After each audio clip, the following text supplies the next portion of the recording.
Now, Nigel Farage, if you believe the polls, looks like pulling off an astonishing revolution in Britain, and now comes the attempts to destroy him.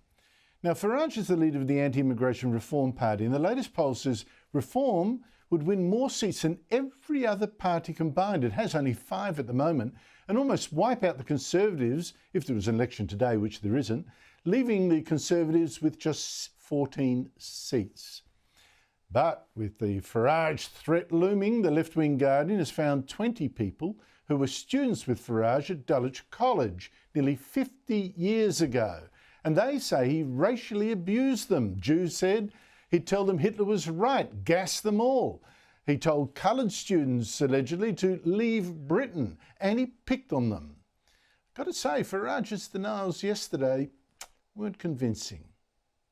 The question is, did you ever racially abuse fellow pupils in school? No, You've caveated not it with with intent. a hurtful way. Not with intent. What do you mean? Have I ever told? I don't understand what you mean by not with intent. What does that mean? You wouldn't do. But what does that mean? No. No what? No. I have never directly really tried to go and hurt anybody. But you're opening the door there to perhaps you did it without meaning to offend. Have I said things 50 years ago that you could interpret as being banter in a playground, that you could interpret in the modern light of day in some sort of way? Yes. But isn't it funny? OK, so you did say stuff to these people then? I've never directly racially abused anybody, no. Joining me from London is writer, columnist and broadcaster Esther Krakue. Esther, the allegations are ugly, the denials are weak, but I guess we are talking about the behaviour of someone nearly 50 years ago, back when he was a teenager. How much will this hurt Farage and the support for his Reform Party, do you think? No, absolutely not. And it's even ridiculous that he's being forced to respond to this.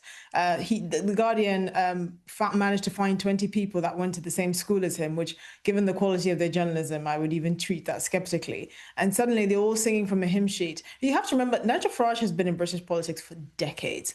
If the Conservatives could have pinned him with something that would paint him as the absolute racist that they've been trying for years to do unsuccessfully, they would have done so. I find it interesting that the Guardian managed to fish out 20 people that can even remember they went to school with Nigel Farage and are all saying, yes, he said something racist to me. Apart from the fact that he is pointing it out to maybe it's secondary school banter, which you can understand. I mean, teenagers say ridiculous things all the time. It's so ludicrous the lengths that they would go to try and pin some dirt on this man who has been in the British public eye for decades, who is the leading force behind Brexit, who for years the Conservatives have tried to pin something on and haven't managed to do so. I don't think the Guardian is going to be any less successful. And, you know, the idea that Reform is basically such a threat to the Conservatives that they're looking at extinction territory at the next general election, which could be happening sooner rather than later, especially depending on the disaster that is this Labour government.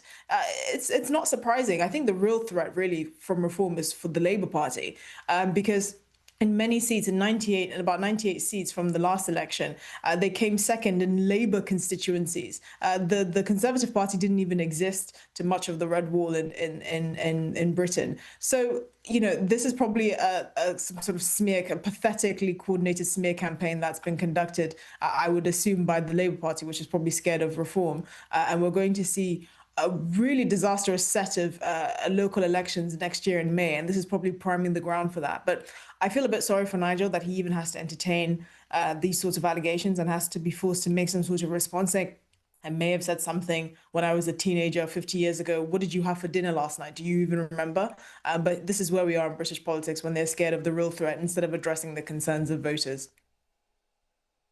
So I'm taking from that while you're not impressed, you don't think voters would be either? I don't think voters care. I mean, the state of Britain is so disastrous at the moment. The only thing that seems to be working is parking wardens.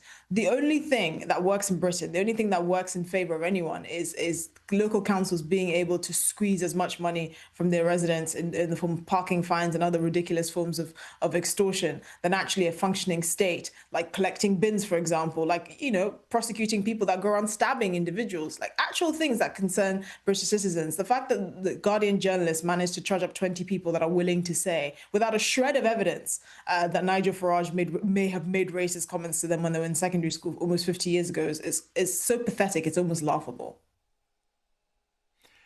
Esther, there was some extraordinary news the last couple of days in Britain. Last year, your National Health Service banned puberty blockers for children who were thinking they were transgender, because the claims, and we had them here too, that these drugs, oh, it's safe, it's reversible, seemed actually wrong, seemed based on no good science, seemed actually quite dangerously wrong.